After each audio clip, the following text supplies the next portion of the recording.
Classes रास्ता है ये नया, ज्ञान की दुनिया में हम सब है छाया।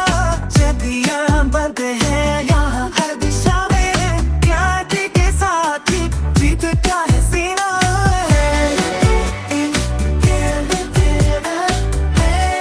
चलो दोस्तों, एक नई क्लास के साथ शुरुआत करते हैं हम। जो भी क्लास 10th के बच्चे हैं या फिर यूपी बोर्ड के बच्चे हैं, जो भी कंपटीशन एग्जाम की तैयारी कर रहे हैं या अपने बोर्ड एग्जाम की तैयारी कर रहे हैं, उन बच्चों के लिए एक क्लास बहुत ही महत्वपूर्ण होगी। इस क्लास में हम एनसीईआरटी की बुक को पढ़ेंगे और समझने की कोशिश करेंगे और देखेंगे किस तरह के हमारे एग्जाम में क्वेश्चन पूछे जाते हैं। एक एक पॉइंट को बहुत ही अच्छे से समझने की कोशिश करेंगे और बहुत ही अच्छे अंदाज में हम अपने क्लास को शुरुआत करेंगे। तो आप अगर शुरू कर रहे हैं क्लास, सबसे पहले मैं कहूँगा अपनी कॉपी कलम ले लें और मेरे साथ जो भी इम्पोर्टेंट चीज़ें हैं बोर्ड पे लिखी, उनको नोट्स करते चलें और उसको इम्पोर्टेंट पॉइंट लगाते चलें, क्योंकि जो भी लिखा जाएगा बोर्ड पे वो बहुत ही इम्पोर्टेंट चीज़ होगी। ठीक है, तो आप भी टीचर के साथ अपनी कॉपी कलम लेकर के बैठ जाएं, ताकि आपको जो भी इम्पोर्टेंट चीज़ें तुरंत आप लिखें, उसमें देरी बिल्कुल ना करें। तो हम शुरुआत करते हैं आज के अपने क्लास की।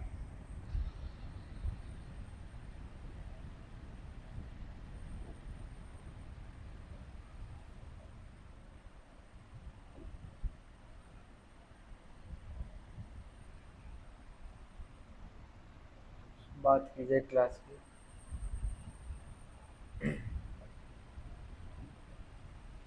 क्या है कि अम्ल एवं क्षारक के विलयन कितने प्रबल होते हैं। मतलब जो अम्ल है और क्षारक के विलयन कितने शक्तिशाली होते हैं, कितने प्रबल होते हैं, इसके बारे में इसमें हमें देखना है। कह रहे हैं कि हम जानते हैं कि अम्ल क्षारक के सूचकों का उपयोग करके अम्ल एवं क्षारक में अंतर प्रदर्शित किया जाता है किया जा सकता है। पिछले अध्याय हमने H+ आयन और OH- आयन के विलयनों की सांद्रता कम होने या तनुकरण के बारे में पढ़ा था। क्या हमने पिछली कक्षा में जो भी H+ आयन है, OH आयन है, जो भी ज़्यादा शक्तिशाली थे, उनको कम शक्तिशाली करने के लिए तनुकरण जैसी विधि का उपयोग किया है। ठीक, क्या किसी विलयन में उपस्थित आयनों की संख्या जान सकते हैं? क्या किसी विलयन में उपस्थित उसके आयनों की संख्या जान सकते हैं कि वह H+ आयन है या फिर OH- आयन है? इसको हम कब जान सकते हैं, इसके बारे में देखते हैं। कहने का मतलब है कि क्या हम ज्ञात कर सकते हैं कि विलयन में अम्ल अथवा क्षारक कितने प्रबल प्रबल है। कह रहा है कि किसी विलयन में, ठीक है, किसी विलयन में जो अम्ल है और क्षारक है, ये कितने प्रबल है, इसको हमें कैसे पता लगे। ठीक है, किसी विलयन में अम्ल और क्षार कितने प्रबल हैं, इसका हम कैसे पता लगा सकते हैं। इसके जानने के लिए हम एक सार्वत्रिक सूचक का उपयोग करते हैं, जो अनेक सूचकों का मिश्रण होता है। कि हम जो ये प्रबल है, इस प्रबल का पता लगाने के लिए कि अम्ल और क्षारक के विलयन कितने प्रबल हैं, इसका उपयोग हम कहने का मतलब ये है कि जो हमारे अम्ल, क्या हमारे पास जो अम्ल है, ठीक, हमारे पास जो हमारा अम्ल है, अम्ल और क्षारक, और क्षारक, इनकी जो विलयन है कितने प्रबल है, ठीक है, प्रबल है। इन चीज़ों को जानने के लिए हम एक सार्वत्रिक सूचक का उपयोग करते हैं। सार्वत्रिक सूचक का उपयोग करते हैं, मतलब कि जो हमारा अम्ल या फिर क्षारक है, इसके विलयन कौन से H+ आयन दे रहे हैं या फिर कौन से OH- दे रहे हैं, कौन से अम्ल या क्षारक प्रबल हैं, कौन से अम्ल या क्षारक दुर्बल हैं, इन सब को पता लगाने के लिए हम एक सार्वत्रिक सूचक का उपयोग करते हैं। इससे हमें मालूम चलता है कि अम्ल या फिर क्षारक है। लेकिन ये जो सार्वत्रिक सूचक होता है, ये क्या होता है, विभिन्न प्रकार के मिश्रणों से मिलकर बना होता है और विभिन्न रंगों में प्रदर्शित करता है। क्या करता है, बहुत से मिश्रण से मिलकर बना होता है, बहुत सी चीज़ों से मिलके बना होता है, और क्या करता है, विभिन्न रंगों में विभिन्न H+ आयन जो है उसको विभिन्न H+ आयन रंगों में प्रदर्शित करता है। ठीक है, जो बन रहा है आपका एक शॉर्ट नोट बन रहा है, प्रदर्शित प्रदर्शित जो प्रदर्शित करता है, ठीक है, प्रदर्शित करता है,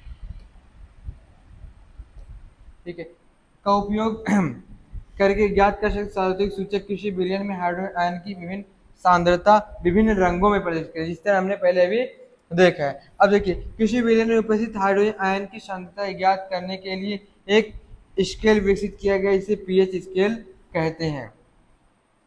किसी विलयन में क्या करना है, हाइड्रोजन आयन की सांद्रता हमें पता करना है, तो उसको पता करने के लिए हमें पीएच स्केल का उपयोग करते हैं। किसका?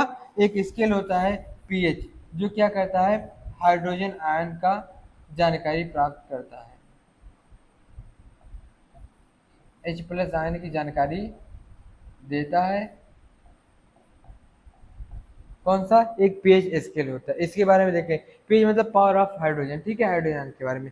फिर कह रहा है पी सूचक प्रोटांक। देखिए, जो पीएच स्केल है, हमारे पास एक क्या है, पीएच,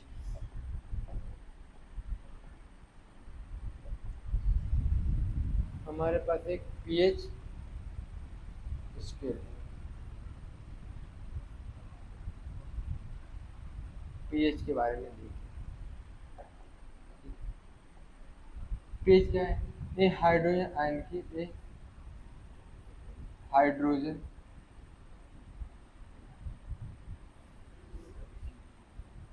आयन की सांद्रता बताता है, ठीक है, क्या कहता है, सांद्रता बताता है। मतलब जो हमारा पीएच स्केल एक हाइड्रोजन आयन की सांद्रता बताता है। ये तो हमारी पॉइंट वन हुई।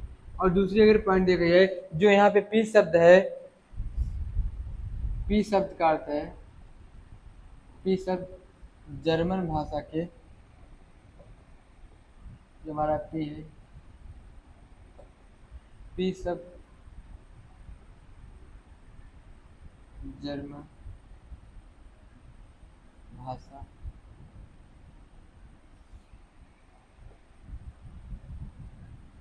जर्मन भाषा के पूर्णांक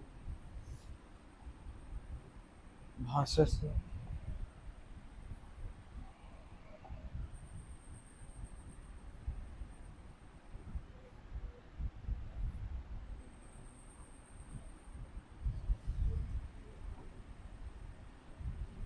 दिया गया, जिसका अर्थ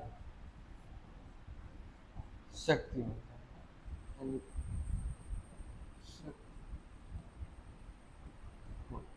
ठीक है।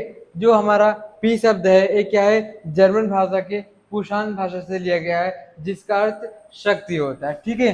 क्या होता है? शक्ति, यानी पावर, ठीक। अब देखिए, ये जर्मन भाषा के शब्द, जर्मन भाषा का अर्थ होता है जिस शक्ति होता है। इस पीएच स्केल से सामान्यतः 0 से अधिक अम्लता होती है, 14 से क्षारीयता होती है, तथा पीएच को याद कर सकते हैं कि साधारण भाषा में पीएच एक ऐसी संख्या है जिसे हम अम्ल या क्षारक की विलयन का पता लगा सकते हैं। अब देखिए, क्या होता है, जब पीएच का मान, जब क्या हो, पीएच मान, जब पीएच 0 से, जब पीएच का मान 0 से कम हो, तो क्या होती है, अम्लता होती है। मतलब जितना कम उतना है, ठीक है, अम्लता होती है। और क्या होता है, जब पीएच का मान, ठीक है, क्या हो,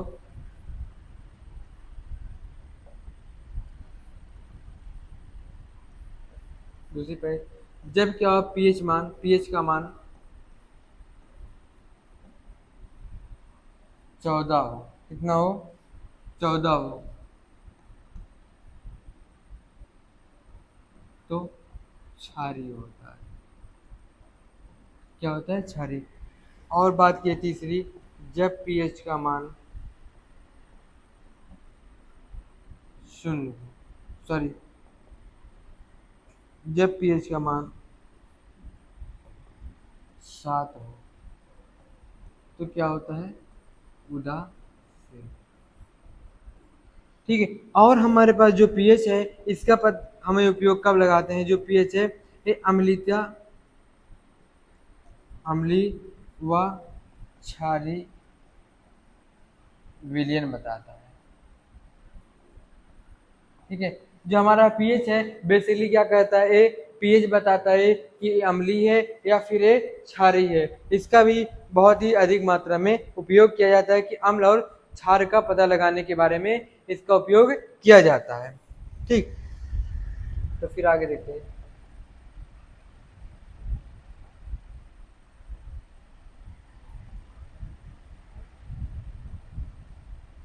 अगर बात की जाए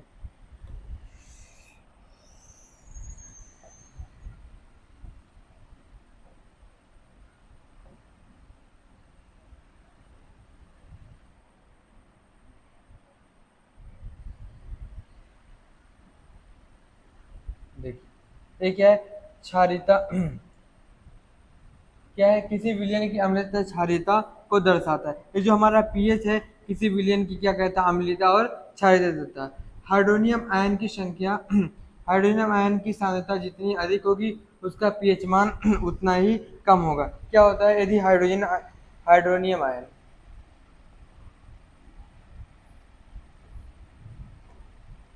अगर किसी का क्या होता है, हाइड्रोनियम आयन H3O+, अगर ये ज़्यादा होगा तो उसका पीएच मान उतना कम होगा। ठीक है। यानी हाइड्रोनियम क्या है, नोट करने वाली चीज़ इम्पॉर्टेंट है यहाँ पे अगर देखी जाए, जिसका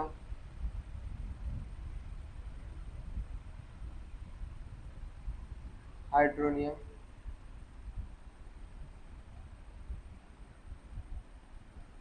आयन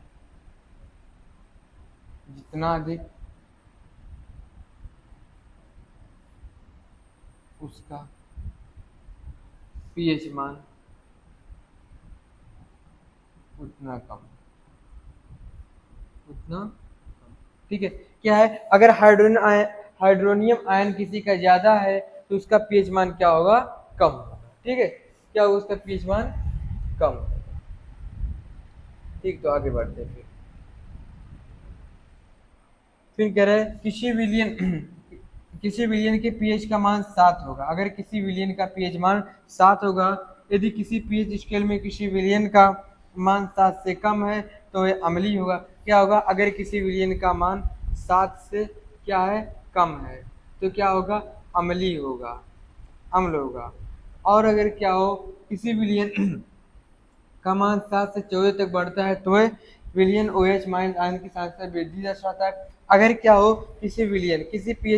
किसी का पीएच मान 7 से 14 के बीच हो तो क्या होगा, इसके बीच OH माइनस आयन बढ़ेगा, यानी क्या होगा, ये क्षारीय होगा। जब भी OH माइनस आयन की बात की जाए तो समझ लीजिए कि वो क्या है, क्षारीय है, अर्थात क्षार शक्ति बढ़ जाता है। और क्या होता है, इसकी क्षारीय शक्ति बढ़ जाती है। सामान्यतः पीएच सार्वत्रिक सूचक अंतर्भारित पेपर द्वारा ज्ञात किया जाता है, इसके द्वारा किया जाता है। अब देखिए यहाँ पे कुछ फोटो दिए हुए हैं, जैसे कि दिया है कि अम्लता बढ़ती है, यानी जैसे कि 1 का ज़्यादा होगा, फिर 2 का होगा, फिर 3 का होगा, फिर 4 का होगा, फिर 5 का होगा।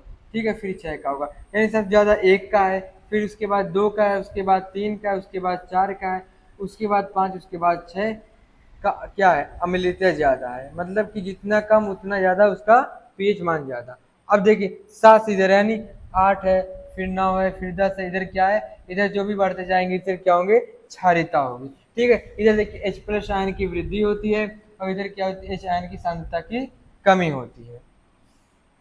ठीक, तो आपको इतना समझ में आएगा। थोड़ा आप नोट का भी रिवीजन कर लेते हैं। ठीक है, एक बार आप जरूर देखें, इनका एक बार रिवीजन करें।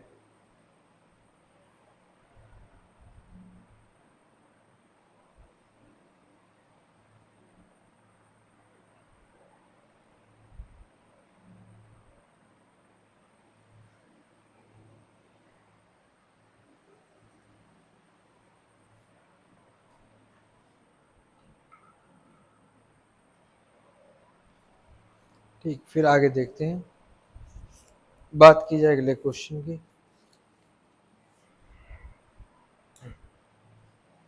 अगर अगले क्वेश्चन की अब अगर बात की जाए, ठीक है, क्या है किसी विलयन का पीएच। देखिए क्या है, पीएच पत्र या पीएच मान की बात यहाँ पे कीजिए। अगर क्या है लार खाना खाने के पहले, तो उसका पीएच मान क्या हो जाएगा, 7.4, यानी हल्का क्षारीय हो जाएगा। 7.4।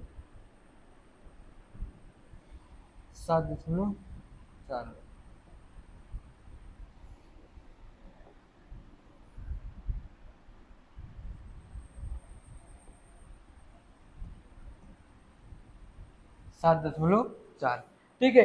अगर बात की जाए क्या, खाना खाने के बाद, ठीक है, अगर खाना खाने के बाद किसी का पीएच मान देखा है, क्या हो जाएगा, 5.8 हो जाएगा, ठीक है, बिंदी है, ये बिंदी है, 5.8 हो जाता है। अगर अगर क्या देखा जाए नींबू के रस का, तो इसका पीएच मान क्या होगा, 2 से 3। और अगर वही बात जाए रंग रहित वातित पेय, तो इसका पीएच मान भी क्या हो जाता है, 2 से 3। ठीक है, क्या कुछ देशों में जो रंग रहित वाली पेय यानी कोल्ड ड्रिंक जो ऐसी कुछ चीजें होती हैं, बहुत से देशों में क्या है बैन कर दी गई है, जिससे क्या है नुकसान होता है, इसीलिए इसे बैन कर दिया गया है। और अगर बात की जाए गाजर के रस का, तो इसका पीएच मान होता है 5.8 होता है, ठीक है। और अगर बात की जाए कॉफी की, तो इसका मान पीएच मान होता है 4.5 होता है, ठीक है। गाजर के रस का क्या होता है, 4.5 होता है, और इसका क्या होता है, 4 होता है टमाटर का। और अगर जल की बात की जाए तो हल्का क्षारीय होता है, 7.5।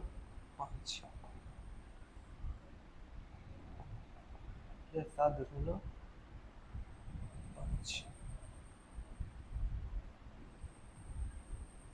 7.5 तक होता है। और अगर बात की जाए एनमोलेज, सिर्फ आपको देखना है कि क्षारीय है, तो इसका 14 हो गया, ठीक है, 14 हो गया। और अगर बात की जाए HCl है, ठीक है, आपको मोल अभी आप 11वीं क्लास में सीखेंगे, इसको आपको बिल्कुल ध्यान अभी देने की बात है, ठीक है। तो क्या है, जब हम खाना खाने से पहले क्या होता है, हमारा पीएच मान 7.4 होता है, कुछ क्षारीय प्रकृति का होता है। और फिर क्या है, खाना खाने के बाद 5.8 हो जाता है। और नींबू के रस क्या होता है, 2 से 3 इसका पीएच मान होता है। और रंग रहित वातित पेय यानी 2 से 3 इसका भी होता है। और गाजर के रस का 5.8 हो जाता है, कॉफी का 4.5 हो जाता है, टमाटर का रस 4 होता है, और क्या है नल का जल यानी थोड़ा सा क्षारीय होता है, 7.5 तक होता है। और 1 मोल H यानी 1 मोल, तो ऐसे कुछ है। फिर आगे देखते हैं। अब देखिए यहाँ पे देखिए जठर रस यानी HCl, ठीक है, HCl जो श्लेष्मा में पाया जाता है, जो हमारे पाचन के लिए काम होता है, ठीक है। तो क्या है, 0 से 1 के बीच होता है, 0 से 1 के बीच होता है HCl, जो कि बहुत ही खतरनाक होता है, जो कि अगर हमारे शरीर में या कहीं हाथ पे गिर जाए तो वहाँ की क्या है, जो त्वचाएं है उसको गला सकता है। लेकिन क्या होती है, हमारे शरीर के अंदर श्लेष्मा होती है, जिससे क्या हो, जितनी जरूरत है उतनी रहती है और उससे सुरक्षा करती है। और नींबू के रस क्या है, इसका भी 1 से 2 के बीच होता है, यानी 2 से 3 के बीच। और जल का देखा जाए, शुद्ध जल का पीएच मान 7 हो जाए, यानी जो भी RO का पानी होता है वो क्या होता है, उसका इतना ही पीएच मान होता है। मिल्क ऑफ मैग्नीशियम यानी MgOH का होल ट्वाइस, ठीक है, ये क्या है, कुछ क्षारीय होता है। सोडियम हाइड्रोक्साइड NaOH, अभी हमने देखा कि 14 इसका होता है, ठीक। कह रहा है कुछ सामान्य पदार्थों का पीएच और पीएच पर दिखाया गया है, रंग केवल रफ मार्गदर्शन के लिए दिए गए हैं, ठीक है, सिर्फ मार्गदर्शन के लिए दिए गए हैं, ठीक। फिर अब देखिए शुरू होता है, अम्ल तथा क्षारक की शक्ति विलयन में क्रमशः H+ आयन या OH- आयन की संख्या पर निर्भर करता है। क्या अम्ल या क्षारक क्या करता है, H+ आयन या OH- आयन की सांद्रता पे ही निर्भर करता है। हमें कैसे मालूम चलता है कि अम्ल या क्षारक है, जब H+ आयन से देखते हैं तो कहते हैं कि अम्ल है, और जब OH- देखते हैं तो कहते हैं कि ये क्षारीय प्रकृति का है, ठीक। यदि हम समान सांद्रता हाइड्रोक्लोरिक अम्ल यानी HCl अम्ल, एसिटिक अम्ल जैसे 1 मोलर विलयन लेते हैं, तो वह विभिन्न मात्रा में हाइड्रोजन आयन उत्पन्न करता है। उत्पन्न करेंगे। जैसे कि HCl अगर लेंगे, इसको जल में डालेंगे तो H+ आयन देगा, या फिर क्या है CH3COH, इसको भी क्या करेंगे जल में डालेंगे तो H+ आयन, लेकिन थोड़ा कम मात्रा में देगा, और क्या करेंगे थोड़ा ज़्यादा मात्रा में देगा। और फिर आगे देखें, अधिक संख्या में H+ आयन उत्पन्न करने वाले अम्ल को प्रबल अम्ल कहलाते हैं, जबकि कम H+ आयन उत्पन्न करने वाले अम्ल को दुर्बल अम्ल कहते हैं। क्या होता है, जैसे जो ज़्यादा H+ आयन देता है उसे क्या कहते हैं, प्रबल, ज़्यादा शक्तिशाली है, ये क्या है, प्रबल अम्ल है। और क्या है, जो कम H+ आयन देता है उसे क्या कहते हैं, ये दुर्बल अम्ल है। ठीक है, ये क्या है, दुर्बल अम्ल है। फिर क्या है, क्या आप बता सकते हैं कि दुर्बल अम्ल एवं प्रबल क्षारक में क्या होते हैं? तो ये हमने बताया कि जो ज़्यादा H+ आयन देंगे वह क्या होंगे, प्रबल अम्ल होंगे, और जो कम H+ आयन देंगे वे दुर्बल अम्ल होंगे। इसी तरह क्षार में भी होता है, जो कम OH- आयन देंगे वो क्या होंगे, दुर्बल क्षार होंगे, और जो OH- ज़्यादा मात्रा में देंगे वह क्या होंगे, प्रबल क्षार होंगे। ठीक, अब देखिए दैनिक जीवन में पीएच का महत्व। हमारे दैनिक जीवन में पीएच का महत्व क्या है, इसके बारे में देखा जा रहा है, जो कि क्या है, हमारा मानव शरीर है। ठीक है, ये क्या है, 7.7 से 7.8 के पीएच के बीच कार्य करता है। अगर क्या है कि हम क्षारीय हो जाएं, हमारा पीएच ज़्यादा क्षारीय तब भी हमारे लिए नुकसान है, और अगर हम अम्लीय हो जाएं तब भी नुकसान है। कि अगर हमारा पीएच मान 7 से कम हो जाएगा तब भी हमें नुकसान होगा, और 7.8 से ज़्यादा अगर हमारा पीएच मान हो जा रहा है तब भी क्या हमारे लिए नुकसान है। तो हम क्या होते हैं, बीच में रहते हैं, न ही ज़्यादा क्षारीय होते हैं और न ही ज़्यादा अम्लीय होते हैं। देखिए 7 से 7.8 के पीएच के पारस के बीच कार्य करता है। अगर इससे कम ज़्यादा हुआ तो हमारे लिए क्या है, नुकसान हो जाएंगे। जीवित प्राणी केवल संकीर्ण पीएच पारस में ही जीवित रहता है, मतलब कि एक जो जीवित प्राणी है वो एक निश्चित पीएच पारस के बीच ही रहता है। कम ज़्यादा होगा तो उसके लिए क्या है, नुकसान पहुंचेगा, जिससे क्या होगा, कुछ भी हो सकता है। फिर कह रहे हैं वर्षा का जल पीएच मान जब 5.6 से कम होता है तो अम्लीय। क्या है, जब पीएच मान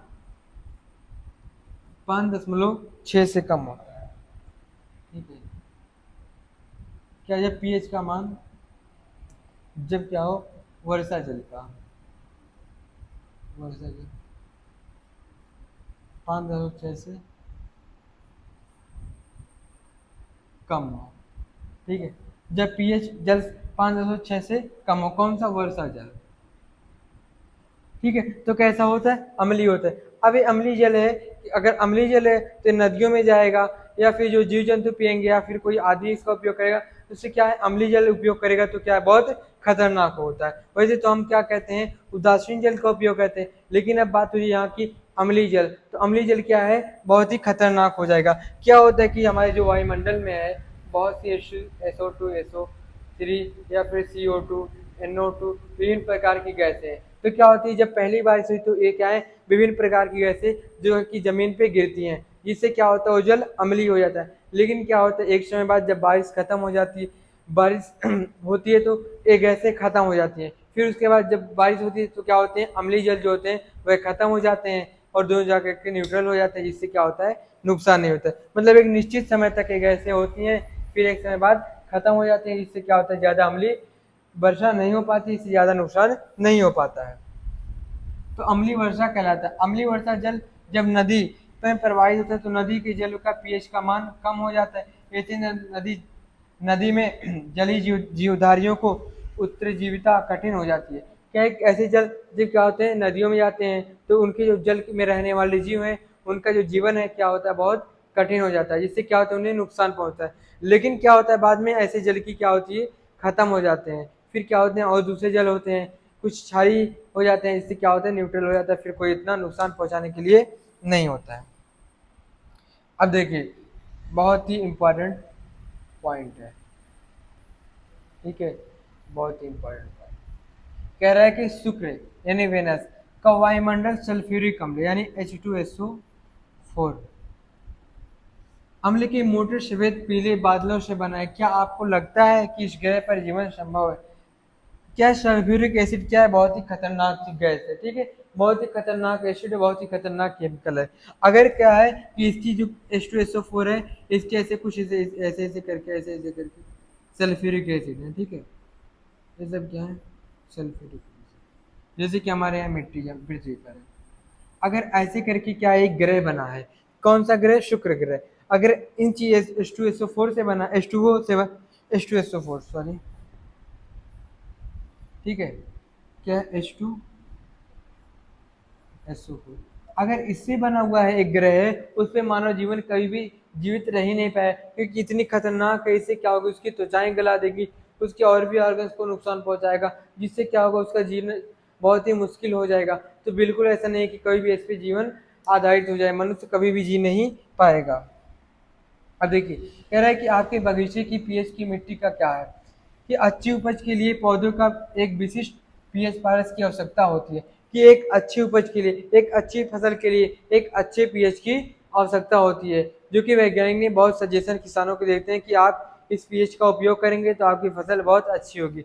लेकिन किसी पौधे के स्वस्थ विकास के लिए आवश्यक पीएच पारस को ज्ञात करने के लिए विभिन्न स्थानों में मिट्टी एकत्र कीजिए, क्रियाकलाप 2.12 के अनुसार उनकी पीएच की जांच कीजिए। इस बात पर ध्यान दीजिए कि जहाँ मिट्टी ले रहे हैं वह कौन सा पौधे पे।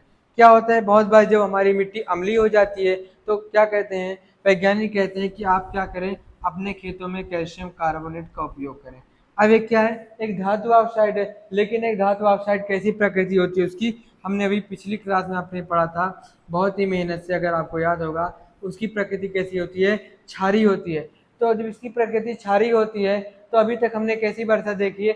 अम्लीय वर्षा देखी है। अब वो अम्लीय वर्षा जब खेत में पड़ी तो क्या हुई? हमारी मिट्टी अम्लीय हो गई। लेकिन क्या हुआ, उस अम्लीय को उदासीन करने के लिए, यानी कि उसके जो खतरनाक चीजें हैं खत्म हो जाए, हमने कैल्शियम कार्बोनेट की उपयोग किया अपने खेत में, तो क्या वो उदासीन हो गया। जब अम्ल और क्षार बनेंगे तो उदासीन होंगे, यह तो आपको बहुत ही अच्छे से मालूम है, ठीक। फिर अब देखिए आगे बढ़ते हैं। हमारे पाचन तंत्र का पीएच, हमारे जो पाचन तंत्र है उसका भी एक पीएच होता है, जो एक निश्चित पीएच तक क्या कहता है? पाचन करता है और हमारे पाचन में उपयोग करता है। आपने नाम सुना होगा HCl का, किसका? HCl का, यानी हाइड्रोक्लोरिक अम्ल। हाइड्रोक्लोरिक अम्ल का नाम आपने बहुत ही अच्छे से सुना होगा, क्लोरिक। इस अम्ल का नाम आपने बहुत ही ध्यान से सुना होगा, आपको याद भी होगा। क्या है? अत्यंत रोचक है कि हमारा उदर हाइड्रोक्लोरिक अम्ल उत्पन्न करता है। क्या है एक हाइड्रोक्लोरिक? रोचक इसलिए कह रहा है क्योंकि जो हाइड्रोक्लोरिक अम्ल होता है बहुत ही खतरनाक होता है, लेकिन बात अफसोस की है कि हमारे शरीर में रहता है, हमें नुकसान भी नहीं पहुंचाता है। ये बहुत ही एक इंटरेस्टिंग कहानी है इसके पीछे, आप जय प्रक्रम में पढ़ेंगे, जो कि हमारे स्टमच में होता है, जहाँ पे श्लेष्मा होती है और इसका देखभाल करता है, ठीक है। आप अगर ज़्यादा जानकारी लेना चाहें तो आप जय प्रक्रम वाले चैप्टर को पढ़ेंगे तो आपको बहुत ही अच्छे से ये जानकारी प्राप्त होगी, ठीक है। कह रहे हैं उधर को हानि पहुंचाए बिना भोजन का पाचन में सहायता होता है। ये क्या है? बिना शरीर के कोई नुकसान पहुंचाए हुए आपके भोजन का बहुत ही अच्छे से पाचन करता है, और जो क्या है अवशिष्ट पदार्थ की बैक्टीरिया उनको भी नष्ट करता है, और अपने जो प्रोटीन और जो भी चीजें करना होता है करता है, ठीक है। और पाचन क्या करता है? बहुत ही अच्छे से करता है, बिना कोई नुकसान पहुंचाए, जो कि बहुत ही हानिकारक है, फिर भी क्या है, नुकसान नहीं पहुंचा रहा है। फिर खैर अपच की स्थिति में क्या है? अपच की स्थिति में अत्यधिक मात्रा में अम्ल उत्पन्न करता है। कभी भी क्या होता है, बहुत अपच की स्थिति में क्या करता है? बहुत अधिक मात्रा में अम्ल उत्पन्न करता है, जिसके कारण उदर में दर्द एवं जलन का अनुभव होता है। क्या है? जब अत्यधिक HCl हो जाता है तो हमारे शरीर में दर्द और जलन जैसे अनुभव होते हैं। क्यों होते हैं? क्योंकि हमारे शरीर के अंदर क्या होता है, HCl की मात्रा थोड़ा बढ़ जाती है, जिससे हमें दर्द का अनुभव होता है। लेकिन इस दर्द को मुक्त करने के लिए एंटीसाइड जैसे एंटासिड क्या है? जब अम्ल की HCl बढ़ जाता है, ठीक है, HCl क्या होता है? बढ़ जाता है, तो हमें क्या बढ़ जाता है, तो इसको ठीक करने के लिए हम क्या कहते हैं? एंटा क्या है? एंटासिड क्या है? एंटासिड। इस दवा का उपयोग करते हैं, जिससे क्या होती है, हमें थोड़ा आराम मिलता है। जैसे क्षारकों का उपयोग किया जाता है, एक क्या है, एक क्षारक है, इसका हम उपयोग करते हैं। इस अध्याय के आरंभ में ऐसा एक ही उपचार आपने अवश्य सुझाया होगा। क्या है, आपने शुरू में एक ऐसा उपचार जरूर पढ़ा होगा जो कि आपको याद होगा। एंटासिड अम्ल की अत्यधिक मात्रा को उदासीन करता है। क्या HCl की जो अधिक मात्रा है, HCl की जो यहाँ पे अधिक मात्रा थी, उसको क्या किया, जो हमारा एंटा एसिड था, ये क्या किया, उदासीन कर दिया। जब उदासीन कर दिया तो कुछ बचा ही नहीं। अब क्या होगा, हमें दर्द नहीं होगा। अब क्या होगा, हमारा दर्द खत्म हो जाएगा, क्योंकि उदासीन हो गया, इसका कोई काम ही ना बचा। इसके लिए मैग्नीशियम हाइड्रोक्साइड, अभी हमने देखा था मैग्नीशियम हाइड्रोक्साइड, इसका दूसरा नाम क्या है, milk of magnesium. Milk of magnesium भी इसका नाम है। ठीक है, तो आपको याद रखना है। ये क्या है, एक अंक वाले क्वेश्चन में आपका बहुविकल्पी में आ सकता है। ठीक है, क्या है, जैसे दुर्बल क्षारक का उपयोग किया जाता है। ये जो हमारा एंटासिड है, ये क्या है, दुर्बल क्षारक है। एंटासिड जो हमारा है, ये क्या है, दुर्बल क्षारक है। ठीक, अब देखिए क्या है, पीएच परिवर्तन के कारण दंत क्षय। पीएच परिवर्तन के कारण दंत क्षय क्या होता है, कभी कभी हमारे मुंह का पीएच मान 5.5 से कम होने पर क्षय प्रारंभ हो जाता है। कभी भी क्या होता है, जो हमारे दांतों का पीएच मान क्या होता है, 5.5 से कम हो जाता है। ठीक है, तो क्या होता है, इनेमल, हमने दांतों के बारे में जय प्रकरण वाले चैप्टर में कुछ थोड़ा बहुत पढ़ा था, जैसे कि इनेमल था और विभिन्न प्रकार के दांत थे। ठीक है, दंत वलक, कैल्शियम हाइड्रोक्सीपेटाइट यानी कैल्शियम फास्फेट ऑफ क्रिस्टल का रूप से बना होता है। जो हमारा दांत होता है वो क्या है, वो इनेमल होता है, यानी जो सफेद परतें होती है क्या होती है, इनेमल होती है, जिन्हें दंत वलक कहते हैं। ये क्या होता है, कैल्शियम हाइड्रोक्सीपेटाइट कैल्शियम फास्फेट की केसरी से बना होता है, जो कि शरीर का सबसे कठोर पदार्थ है। हमारा दांत जो है वो शरीर का सबसे क्या है, कठोर पदार्थ है। ठीक है, आपको याद रखना है कि हमारे शरीर का सबसे कठोर पदार्थ क्या है, वो दांत हमारा है। फिर ये जल में घुल जाता है, ये जल में नहीं घुलता है, लेकिन मुंह के पीएच का मान 5.5 से कम होने पर संक्षारित होने लगता है। क्या होता है, जब हमारे दांत का पीएच मान 5.5 से कम होता है तो हमारे दांत संक्षारित होने लगता है, क्योंकि क्या है, पीएच मान यहाँ बहुत ज़्यादा हो गया है। अगर हम पीएच मान, जैसे कि हम जो कोल्ड ड्रिंक बहुत ज़्यादा मात्रा में पीते हैं, ठीक है, कोल्ड ड्रिंक जो ज़्यादा पीते हैं, इससे क्या होता है, हमारा जो पीएच मान इसमें होता है CO2, तो CO2 क्या है, एक आधात्विक ऑक्साइड है। ये आधात्विक ऑक्साइड कैसी होगी, अम्लीय होगी। ये आपको बहुत ही अच्छे से याद होना चाहिए, इसके बारे में हमने बहुत ही अच्छे से पढ़ा था। तो आधात्विक ऑक्साइड जो कैसी अम्लीय है, जब हमारे दांत में 5.5 से अम्ल ज़्यादा हो गया तो हमारे दांत क्या हुए, कुछ हमारे दांत में डैमेज होने लगे, यानी नुकसान पहुँचाने लगे। और क्या हुआ, हमारे मुंह में उपस्थित बैक्टीरिया भोजन के पश्चात मुंह में अपशिष्ट शर्करा एवं खाद्य पदार्थ के निम्नीकरण से अम्ल उत्पन्न करते हैं। अब जो हमारा अम्लीय दांत हो गया, उसी के बीच क्या हुई, कुछ बैक्टीरिया जब हमारे कोई खाद्य पदार्थ खाते हैं तो उनके कुछ खाद्य पदार्थ के टुकड़े या फिर कुछ उसके पार्ट रह जाते हैं और शर्करा कुछ हो जाते हैं, जिससे क्या हो, बैक्टीरिया बहुत अधिक मात्रा में फैलने लगती हैं और हमारे दांतों को नुकसान पहुंचाने लगती हैं। एक समय बाद क्या होता है, अगर हम उसका इलाज ना कराएं तो बहुत ही खराब हो जाते हैं हमारे दांत। तो कहा जाता है भोजन के बाद मुंह को साफ करने से इसे बचाव किया जा सकता है। इसके बचाव के लिए कि हमारे दांत में कोई नुकसान ना पहुंचे, इसके बचाव के लिए हमें अपने दांत को यानी मुंह को साफ करना चाहिए। मुंह के सफाई के लिए क्षारकीय दंत मंजन का उपयोग करने से अम्लता की अधिक मात्रा का उदासीन किया जा सकता है।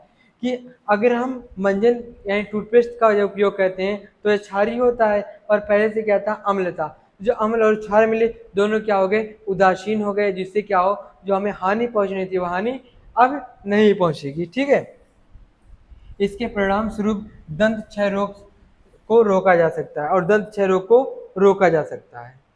ठीक है, अब देखिए यहाँ पे क्या है, पशुओं एवं पौधों द्वारा उत्पन्न रसायनों का आत्मरक्षा। क्या है, कुछ पौधे और पशुओं से कुछ एसिड उत्पन्न होते हैं जो क्या मनुष्य के लिए थोड़ा हानि पहुंचाते हैं। उसकी रक्षा करने के लिए कुछ चीज़ें हैं जो कि हमें आसपास बहुत देखी जाती हैं, और वैसे इसमें अंधविश्वास भी बहुत है, उसको भी हम देखेंगे। क्या कभी आपको मधुमक्खी ने डंक मारा है? कह रहे क्या आपको कभी मधुमक्खी ने डंक मारा है? मधुमक्खी का डंक एक अम्ल छोड़ता है। क्या जो हमारा मधुमक्खी है वो एक क्या कहता है, एक अम्ल छोड़ता है। क्या कहता है, एक जिसे कारण दर्द एवं जलन का अनुभव होता है। क्या होता है, जो हमारी मधुमक्खियाँ होती हैं वे कभी कभी डंक मार देती हैं हमारे हाथों में, तो क्या होता है, जलन या दर्द बहुत तेजी से कभी कभी होता है, और किसी को कम होता है, लेकिन किसी को क्या होता है, बहुत ज़्यादा होता है। लेकिन वह क्या है, एसिड के कारण ज़्यादा दर्द हो रहा है। फिर इस डंक मारे गए अंग में बेकिंग सोडा जैसे दुर्बल क्षारक के उपयोग से आराम मिलता है। क्या है, अगर जहाँ पे डंक मारा है वह एक एसिड डाला है, लेकिन वहाँ पे अगर कोई दुर्बल आप क्षारक डाल दे रहे हैं, तो क्या है, उदासीन होकर के आपके दर्द और जलन को कम किया जा सकता है। नेटल के डंक वाले बाल मैथेनोइक अम्ल को छोड़ा जा सकता है। क्या है, जो नेटल के डंक होते हैं, बाल होते हैं, उनमें मैथेनोइक अम्ल छोड़े जाते हैं, जो कि क्या है, नेटल का पौधा होता है कुछ इस तरह, उनके ऐसे पेड़ पत्तियों में कुछ ऐसे बाल होते हैं, जो आपको लग जाएंगे तो मैथेनोइक एसिड छोड़ता है, जिससे क्या होता है, जलन और दर्द होता है। लेकिन क्या अगर उसके क्षारक का उपयोग किया जाए तो क्या आपको बहुत आराम मिलेगा। तो यहाँ पे दिया है, नेटल एक क्षारकी पादप है जो जंगलों में उपजता है। इसके पादप को डम ढूंगा बाल होती है, जो अगर आपको गलती से छू जाए तो डंक जैसा दर्द होता है। इन बालों से मैथेनोइक अम्ल का स्राव होने के कारण यह दर्द, पारंपरिक तौर पर इसका इलाज डंक वाले स्थान पर पौधों की पत्ती रगड़कर किया जाता है। ये पौधे अधिकतर नेटल के पास ही पैदा होते हैं, और जो क्या है, जो हमारे पास नेटल के पौधे हैं, नेटल पौधे के पास ही होते हैं, जो उनके इलाज की पत्तियां होती हैं।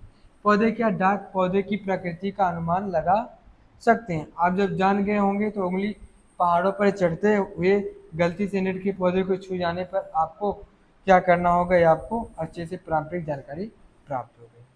ठीक, इन सब के बारे में हमने एसिटिक अम्ल, संतरा में सिट्रिक अम्ल, इमली में टार्टरिक, टमाटर में ऑक्सैलिक, नेल मैथेनोइक, चींटी का डंक मैथेनिक, नींबू सिट्रिक, खट्टा दूध, इन सब के बारे में हमने तो इंट्रोडक्शन में ही पढ़ लिया था। और क्या लवण के संबंध में अधिक जानकारी, अब इन सब के बारे में हम अपनी अगली क्लास में देखेंगे। ठीक है, अब हम अपनी अगली क्लास में, ठीक है,